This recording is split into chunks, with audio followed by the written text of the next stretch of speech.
তাহার Jahin Militão এফিকারনাসেন school and college থেকে এবার এইচএসসি পরীক্ষা। তো বর্তমানে আমাদের যেহেতু দেশের সার্বিক পরিস্থিতিতে অর্ধেক পরীক্ষা হয়ে পরীক্ষা স্থগিত থাকলো, এই সময়ে চেষ্টা করছি দেশের জন্য যতটুকু কাজ করা সম্ভব। তো দেয়াল অঙ্কনের বিষয়টা যদি আসে, তো প্রথমে আমরা যেমন আমাদের বড় ভাইরা এবং আপুরা আন্দোলনের ডাক দিলেন, সেই সময় আমরা তাদের সাথে সহায়তা প্রকাশ করে দেয়ালে নানান প্রতিবাদী চিত্র বা ভাষা ফুটিয়ে তুলেছি।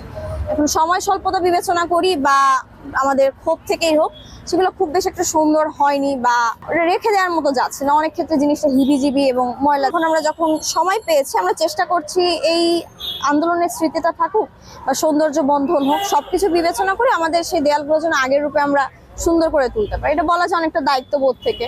আমাদের দেশ, আমাদের সম্পদ, যেহেতু প্রয়োজনে আমরা সেটা নষ্ট করেছি, প্রয়োজনে আমরা আবার গড়ে দিব, এই বিষয়টাই মূলত আসছে। এখন অনেকগুলো থিম থাকছে আমাদের প্রতিবাদটা, সেই সময় নানান চিত্র আমরা তুলে ধরছি। যেমন ওখানে কিছু দেয়ালে আপনি দেখতে পারেন আমাদের যারা শহীদ হয়েছেন বা আহত হয়েছেন তাদের কথাগুলো ফুটে উঠছে, বা সেই সময় নানা প্রতিবাদী স্লোগান, যেন এটা মানুষের স্মৃতিতে থেকে যায়।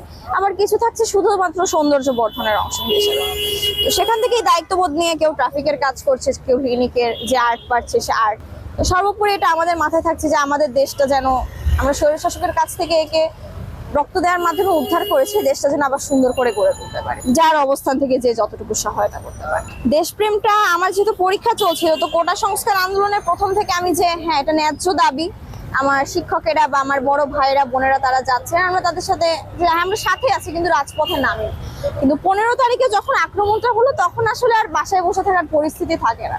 রাস্তায় আমার ভাই বোনরা মার খাচ্ছে, আমি কিভাবে বাসায় বসে থাকবো? প্রথমে এই 15 তারিখেই আমাদের ভিকারুননিসা কলেজ থেকে রাস্তায় নামা হয়।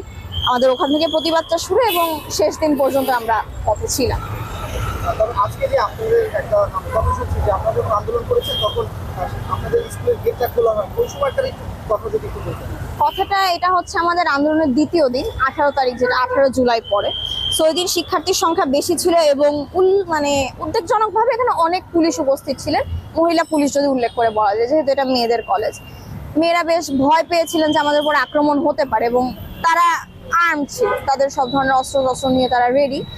তো দুঃখের বিষয় হচ্ছে আমাদের ক্যাম্পাস, যেটা বলতে গেলে যে কোনো ছুটির দিন যে কোনো পরিস্থিতিতে খোলা থাকে, সেদিন খোলা ছিল না। মেয়েরা একবার ভয় পেয়ে দৌড়ে আসে ক্যাম্পাসে ঢোকার জন্য এবং আমরা অনেকবার অনুরোধ করি, আমাদের টিচারদের কল দেওয়া হয় যে আমাদের ক্যাম্পাসটা আমাদের নিরাপত্তার ব্যবস্থা করুন, কিন্তু এই ক্যাম্পাসের গেট খোলা হয় না। সেখান থেকে একটা ক্ষোভ জমা থাকে যে সেদিন যদি আমাদের উপর আক্রমণ হতো, শান্তিনগরে মারামারি হয়েছে, এখানে পুলিশ রয়েছে, মেয়েরা কোথায় যেত, সেফটি কোথায়? এসব এই ধরেন 300 মেয়ে প্রায় ছিল, সেখান থেকে মূলত ক্ষোভটা আসে। এবার আরো আরেকটা আশ্চর্যের বিষয়, এই ক্যাম্পাস আমাদের ঢুকতে দিল না, কিন্তু আমরাই যখন গ্রাফিতির কাজ করছিলাম, যখন প্রতিবাদী চিত্রগুলো আসছিল, সেদিন গ্রাফিতির সময় আমরা দেখি যে ক্যাম্পাসে পুলিশ রয়েছে এবং ক্যাম্পাসে আমাদের প্রিন্সিপাল সেটার পারমিশন দিয়েছে পুলিশ থেকে। এখন আমাদের ক্যাম্পাসে আমাদের নিরাপত্তার জন্য যে জিনিসটা আমরা ব্যবহার করতে পারছি না, সেখানে পুলিশ ঢোকার পারমিশন কিভাবে পাবে? সেখান থেকে মেয়েদের একটা বিশাল ক্ষোভ ছিল এবং এই জন্য এখন আমাদের অধ্যক্ষের পদত্যাগের জন্য যে আন্দোলনটা চলছে সেটা বিদ্যমান রয়েছে।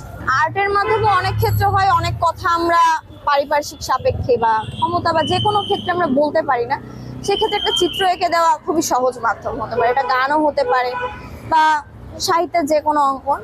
তো যে কোনো ক্রান্তিকালেই দেখা যায় যে গানের মাধ্যমে হোক, আর্টের মাধ্যমে হোক, কবিতা বা প্রবন্ধ আমরা সেই আগের সময় থেকে দেখে আসছি, এখনো সেটা অনেক ক্ষেত্রেই চলছে।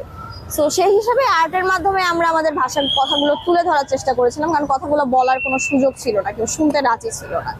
আমাদের বড় ভাই বোনেরা তাদের মতো চেষ্টা করেছে, আমরা যেখানে যে আচ্ছা আমি না রং তুলি নিয়ে একটু এগিয়ে আসি, সবার জায়গা থেকে এগিয়ে আসার বিষয়টা সেভাবেই আর্টের মাধ্যমে ভাষাগুলো বা স্মৃতিগুলো তুলে ধরার চেষ্টা করা হচ্ছে। আর্ট আমি প্রথমত শিখেছি আজিমপুর লেডিস ক্লাব থেকে। আমার যখন 3 বছর, তখন আমাকে আর্টে দেওয়া হয়। তারপর সেটা আমি করোনার আগ পর্যন্ত এই প্রাতিষ্ঠানিকভাবে যে আর্টের শিক্ষা সেটা চলমান ছিল।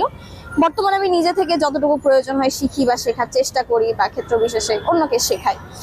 তো আমার কাছে প্রথমেই মনে হলো যে আচ্ছা আমি একটু কথা কম বলি বা অস্বস্তি লাগে, তো সেই হিসেবে প্রথমে মনে হয় আচ্ছা ছবি আঁকার মাধ্যমে আমি আমার জায়গা থেকে এগিয়ে আসতে পারি। আমার একজন পরীক্ষাও ছিল, তো বাসায় ছবি এঁকে অনলাইনে পোস্ট করায় দেখা যেতে পারে অনেক আর্ট এখন ভাইরাল হয়েছিল, যেগুলো মানুষ নিজের মনের ভাব প্রকাশ পাচ্ছে সেই হিসেবে ব্যবহার করেছিল। তো সেখান থেকে মনে হলো যে আচ্ছা এরা এভাবে আছে, আমি ছবি এঁকে প্রতিবাদ প্রকাশ করি। তারপর এসে গ্রাফিতির মাধ্যমে আমরা সেই কথাগুলো আমরা তুলে ধরার চেষ্টা করলাম। তো এখন যেমন ওইখানে একটা চিত্র আমার আছে, যেটা আমি প্রতিবাদের ভাষা, সেই সময় একটা চিত্র এসেছিল, একজন নিহত হয়েছে, তাকে কোলে করে নিয়ে যাচ্ছে, সেই ছবিটা এসেছিল। আবার এটা আমি অনেকটা সৌন্দর্য বর্ধনের মাধ্যম হিসেবেই কাজ করছি।